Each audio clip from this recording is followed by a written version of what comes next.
லட்சுமி வந்தாச்சு, லட்சுமி வந்தாச்சு.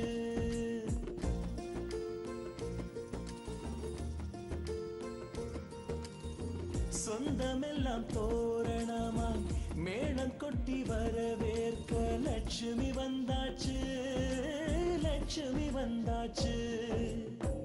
அழகிய ஊஞ்சலாய் ஆடவே பாசத்தை பாடலாய் பாடவே குதூகலம் வீட்டில் பொங்கியோடவே குட்டி குட்டி கவிதைகள் ஒன்று கூடவே லட்சுமி வந்தாச்சு, லட்சுமி வந்தாச்சு, லட்சுமி வந்தாச்சு.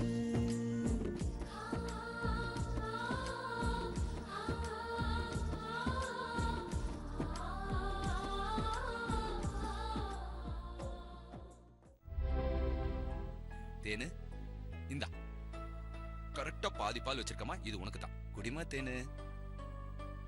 சாரிங்க, எனக்கு எச்சில் டம்ளர்ல பால் குடிக்கிற பழக்கம் இல்ல.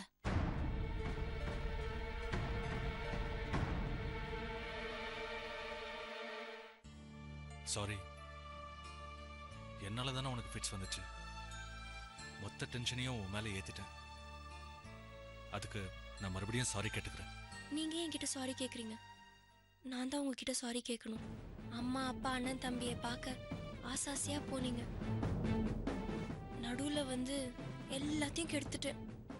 ஆனா நான் உங்களை உங்க குடும்பத்தோட சேர்த்து வைக்க தான் வந்தேன்.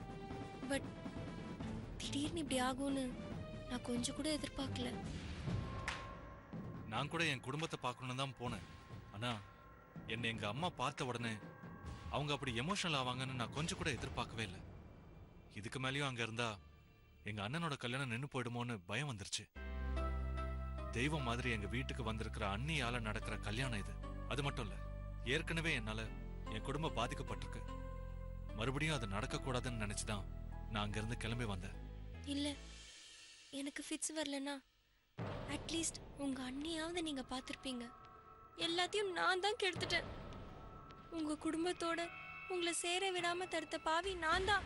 நான் தான் பாவி, நான் தான் பாவி. அனுஷ்கா சுமாரு, உடம்பு சரியில்லாம போறது இயற்கையான விஷயம். அதுக்கு நீ என்ன பண்ணுவ? நான் மட்டும் எங்க அப்பா அம்மா கூட ஒத்துமையா இருந்திருந்தா சென்னைக்கு வந்திருக்கவே மாட்டேன். கதிர், கல்யாணத்துக்கு சக்திவேல் மாமா வந்தும் அவர் என்னால பார்க்க முடியல. நானும் டென்ஷன்ல மறந்துட்டேன். அவருக்கு ஒரு ஃபோன் பண்ணி கூட நான் பேசுறேன். இத பண்றேன். பண்ணு. யாரும் இல்ல, நீ பண்ணு. சக்தி, நடந்ததையே பேசிட்டு இருந்தா எந்த யூஸும் இல்ல. மண்டபத்துல எழுந்த உங்க அம்மா கீழே விழுந்ததா சொன்னியே, இப்ப உங்களுக்கு எப்படி இருக்கு? அத பத்தி எனக்கு இன்னும் போன் வரல. அவங்க போன் பண்ணலனா என்ன, நீங்க உங்க தம்பிக்கு போன் பண்ணி அம்மாக்கு எப்படி இருக்குன்னு கேளுங்களேன். உனக்கு உடம்பு சரியில்லாத டென்ஷன்ல அதை நான் சுத்தமா மறந்துட்டேன். இப்ப போன் பண்ணி கேளுங்க. பண்ணுங்க.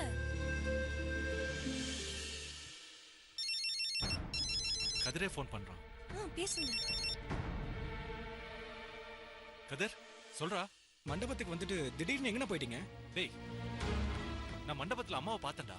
அதுதான் தெரியும். என்ன கல்யாண மண்டபத்துல அம்மா என்ன பார்த்து எந்திரிச்சு கத்த ஆரம்பிச்சிட்டாங்கடா. அப்ப என்ன பண்றதுன்னு எனக்கே தெரியல.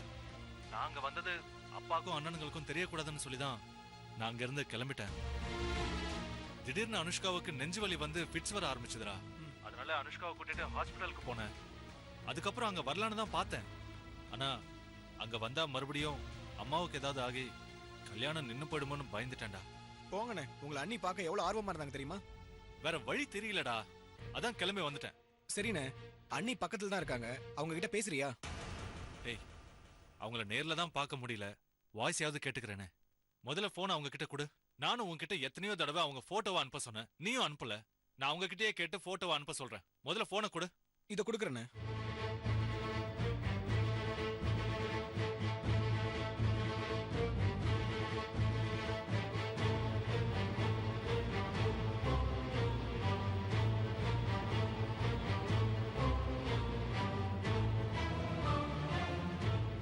கதிரு,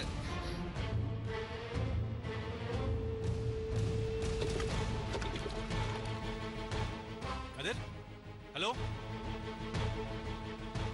ரெண்டு பேரும் அங்க என்னடா பண்ணிட்டு இருக்கீங்க? அது ஒண்ணும் வாங்க. இல்லண்ணே. அத்தையும் மாமாவும் ஊருக்கு போறாங்களாம். அப்பா உங்க ரெண்டு பேரையும் வர சொன்னாங்க. வரோம் வரோம் மாமா, இது வரோம். சீக்கிரமா வாங்க. சரிண்ணே.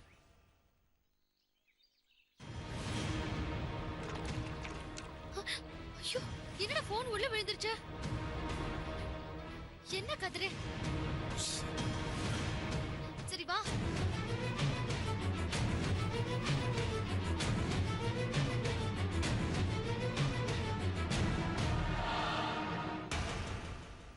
ஹலோ கதிர், லைன்ல இருக்கியா?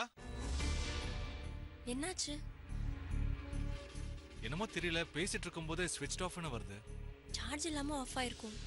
அவர் திரும்ப கண்டிப்பா கால் பண்ணுவாரு. அப்போ உங்க அம்மா பத்தி விசாரிங்க. சரி, நீ முதல்ல டேப்லெட் போட்டுக்கோ. கொடு. வேண்டாம் சக்தி, அது ரொம்ப கசக்கும். சொன்னா கேளு, அப்பதான் உடம்பு சரியாகும். இந்த அதை பொடி சாப்பிடு. வேண்டாமே. சொன்னா கேளு.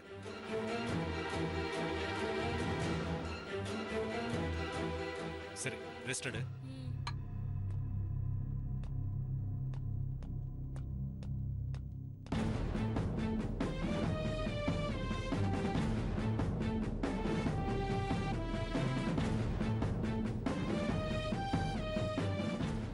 என்னடி இது?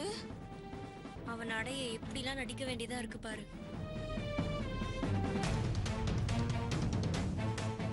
ஆனா நான் சக்தியை அடைஞ்சே தீருவேன்.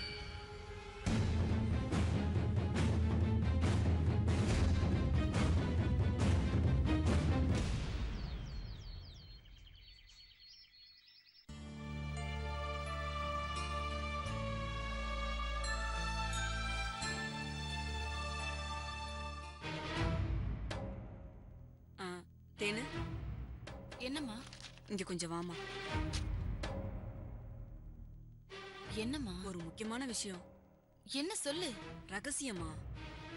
இங்கேயே சொல்லுமா. இங்க சொல்ல முடியாதுடி. இங்கேயே சொல்லுமா.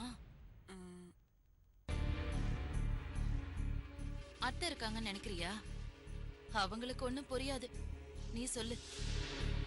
ரகசியத்தை வெளியில சொல்லக்கூடாது, நீ வா. இங்கேயே சொல்லுமா. வாடி. அம்மா,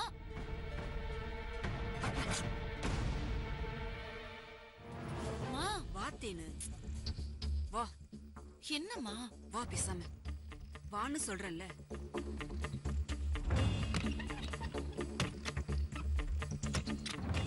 என்னன்னு சொல்லுமா. ஏய், மெதுவா பேசு. தேனு, நானும் வந்ததுல இருந்தே பாக்குறேன், அந்த லட்சுமி சாவி கொத்த இடுப்புல வச்சுக்கிட்டே சுத்திக்கிட்டு இருக்கா. இத பார்த்தா நம்ம சொந்தக்காரங்க என்ன சொல்லுவாங்க தெரியுமா? உன் பொண்ணு தானே அந்த வீட்டு மூத்த மருமக, ஆனா மொத்த பொறுப்பும் அந்த 2வது மருமக கிட்ட தான் இருக்கு. அப்போ உன் மகளுக்கு அந்த வீட்டுல மரியாதை இல்லையான்னு வாய்க்கு வந்தபடி பேசுவாங்கம்மா. இங்க பாரு, நமக்கு கௌரவம் தான் முக்கியம்.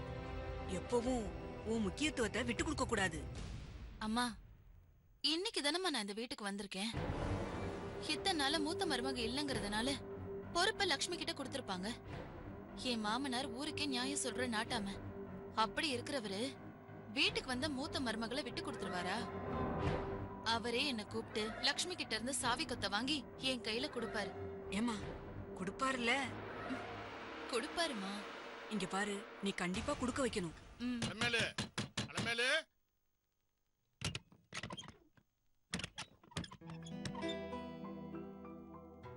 கதவை சாத்திக்கிட்டு என்ன பண்ணிக்கிட்டு இருக்க? டைம் ஆகுதுல்ல, கிளம்பு. இல்லங்க, தேனு கூட கொஞ்சம் பேசிக்கிட்டு இருந்தேன்.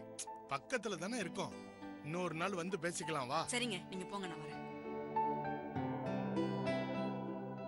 இங்க பாரு, நான் சொன்னதெல்லாம் ஞாபகத்துல வச்சுக்கோ. சரிம்மா. சரி வா. அண்ணே, அத்தையும் மாமாவும் எதுக்கு உடனே கிளம்புறாங்க? கொஞ்ச நாள் இருந்துட்டு போலாம்ல.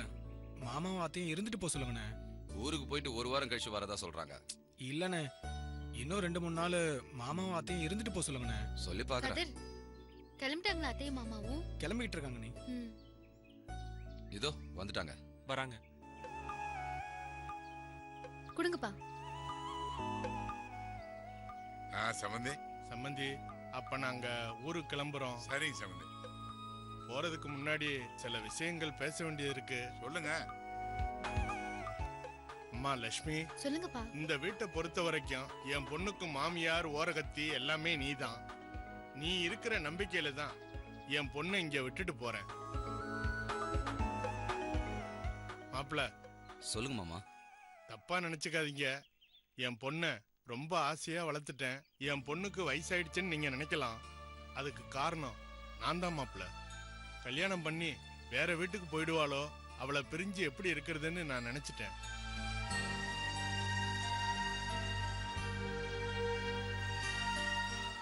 தேன்மொழி மனசுல பட்டத அப்படியே பேசுவா. அவ்வளவு செல்லம் கொடுத்துட்டேன். எங்க வீட்டுல அவ வச்சதுதான் சட்டம். தேன்மொழிய பார்த்தா இவளே பயப்படுவா. தேன்மொழி கிட்ட ஒரு சின்ன கெட்ட பழக்கம் இருக்கு.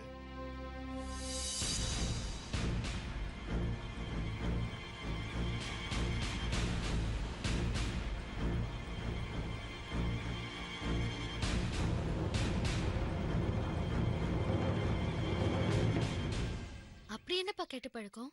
அத எப்படி சொல்றதுன்னு தெரியல. இருந்தாலும் சொல்லித்தான் ஆகணும். அவளுக்கு கோபம் வந்தா அவ அம்மாவையே அடிச்சிருவா.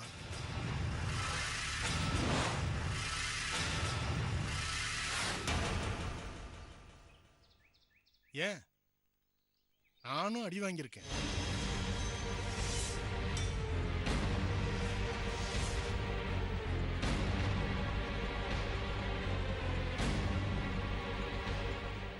அதனால சம்பந்தி, பிள்ளைங்கன்னா அப்படித்தான் இருக்கு சம்பந்தி. கோபத்துல அடிக்கிறது இல்லைங்க. அது ஏதோ உங்க மேல இருக்கிற பாசத்துல உரிமையில செல்லமா விளையாட்டா இப்படி பண்ணிருக்கோம். இத போய் நீங்க பெருசா எடுத்துக்கலாமா? நீங்க மனசை போட்டு குழப்பிக்காதீங்க. தேன்மொழி இனிமே எங்க வீட்டு பொண்ணு, உங்க வீட்டு பொண்ணு இல்ல. நாங்க நல்லா பாத்துக்குவோம். வரோம் சம்பந்தி. போயிட்டு வாங்க. வரோம்மா. சரிப்பா. வரோம் மாப்ள. வாங்க மாமா.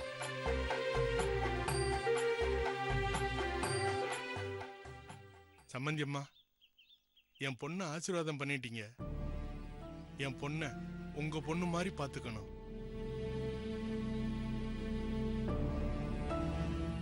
நீங்க சீக்கிரமா குணமாயிருவீங்க. அந்த நம்பிக்கை எனக்கு இருக்கு. வர்றேன் சம்பந்தி அம்மா.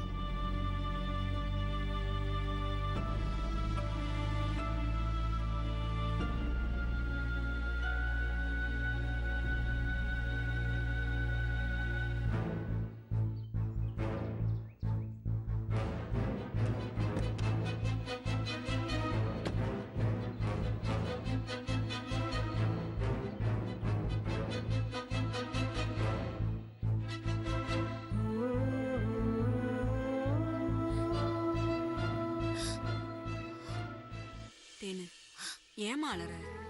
அழக்கூடாதுமா. பக்கத்துல தானே இருக்கோம் நாங்க. நானும் அப்பாவும் அடிக்கடி வந்து பாக்குறோம்மா.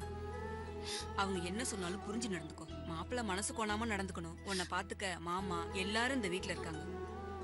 அழாம இருக்கணும் தேனு, அழக்கூடாது. சந்தோஷமா இரு. சரி வரம்மா. நான் கொண்டு வரேன். இல்லம்மா பரவாயில்ல.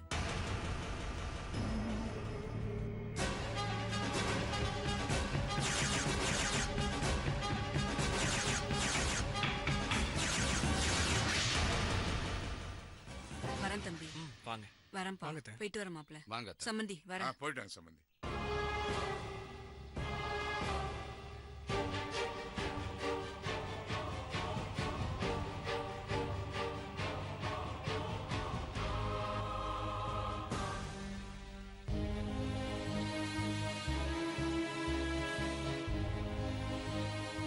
போலாங்களா?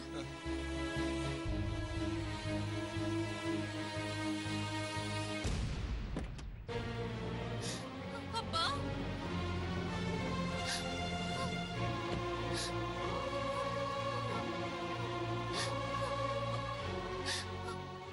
ஏன்பா என்கிட்ட சொல்லாம போறீங்க? என் மேல ஏதாவது கோவமா? இல்லம்மா, உன்னை விட்டு பிரிஞ்சு போறதை என்னால தாங்க முடியலம்மா. அம்மா, அப்பா தப்பு பண்ணியிருந்தா மன்னிச்சிருமா. அப்பா வர்றம்மா. அப்படிலாம் சொல்லாதீங்கப்பா. அக்கா என்ன இது? சந்தோஷமா அப்பாவையும் அம்மாவையும் அனுப்புங்க. இப்படி அழுதுட்டு இருக்கீங்களே, எதுக்கு அழணும்? நாங்க எல்லாருமே இருக்கோம்ல, எல்லாரும் உங்களை நல்லா பாத்துப்போம். அப்பா நீங்க கவலைப்படாம போயிட்டு வாங்க, நாங்க இருக்கோம்ல, நாங்க பாத்துக்கிறோம். போயிட்டு வாங்க. தேனு நல்லபடியா வரோம். பாத்துக்கங்க. சரிங்கப்பா, போயிட்டு வாங்க. வர்றோம். அழாதீங்க.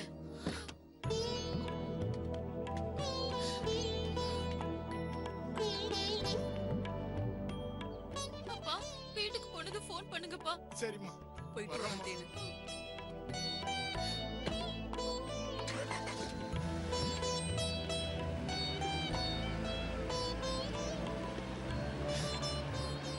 வாங்க உள்ள வாங்க.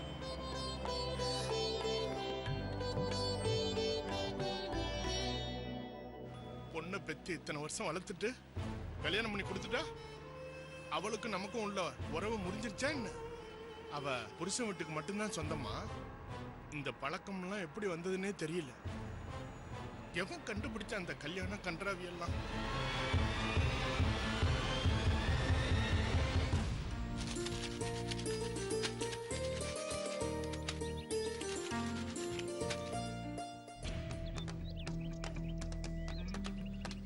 அண்ணே, என்ன நீ ஏதோ முக்கியமான விஷயம் பேசணும்னு சொன்னீங்க? என்ன விஷயம்னு சொல்லுங்க. சக்திவேல் மாமாக்கு ஃபோன் பண்ணு. தேன்மொழி அக்காவோட அப்பா அம்மா ஊருக்கு போற அவசரத்துல அவர் கூட பேச முடியல. நம்பர் சொல்லு. அப்படியா நீ? நம்பர் சொல்லு.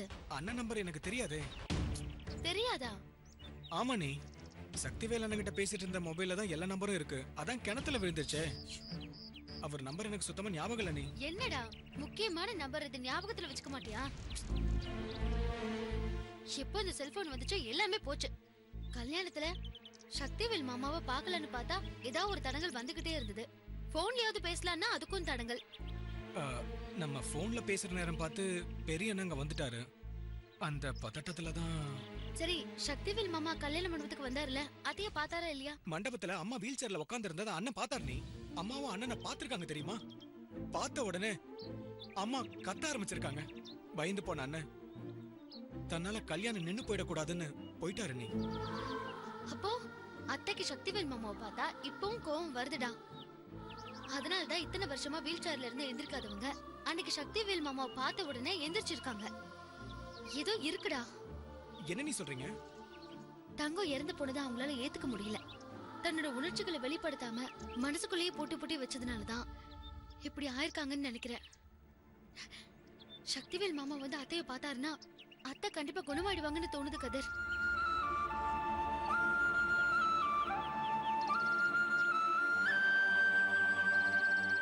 அண்ணி, அண்ணன் கல்யாணத்துக்கு வரும்போது கூட ஒரு பொண்ணை கூட்டிட்டு வந்தாரு.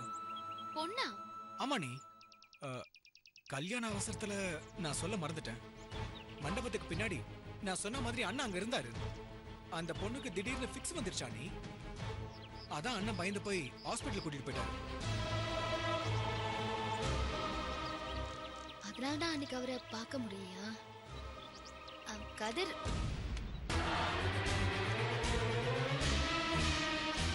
என்னாச்சு நீ? உங்க அண்ணன் வராரு. என்ன நீ பண்றது?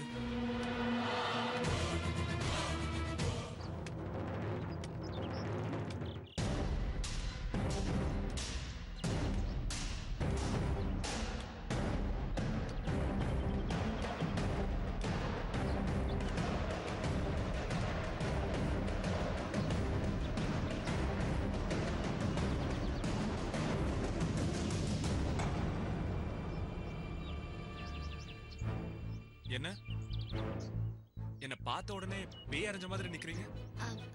ஒண்ணும் இல்லைங்க. அப்படி என்ன தனியா ரகசியம் பேசிட்டு இருக்கீங்க? அது அது வந்து சொல்லுங்க, என்ன பேசிட்டு இருக்கீங்க?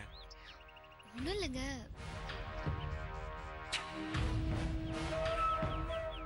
அது ஒண்ணு இல்லைன்னு அண்ணே, உண்மையை சொல்லிடவா? கதிரு, என்ன உண்மை? நான் சொல்றேன். அது ஒண்ணும் இல்லைங்க. இப்போ உங்க உங்க தம்பி சக்திவேல வீட்டுக்கு வர வைக்கலான்னு பேசிட்டு இருந்தோம். என்னது? சக்திவேலை வீட்டுக்கு வர வைக்கிறத பத்தி பேசிட்டு இருக்கீங்களா?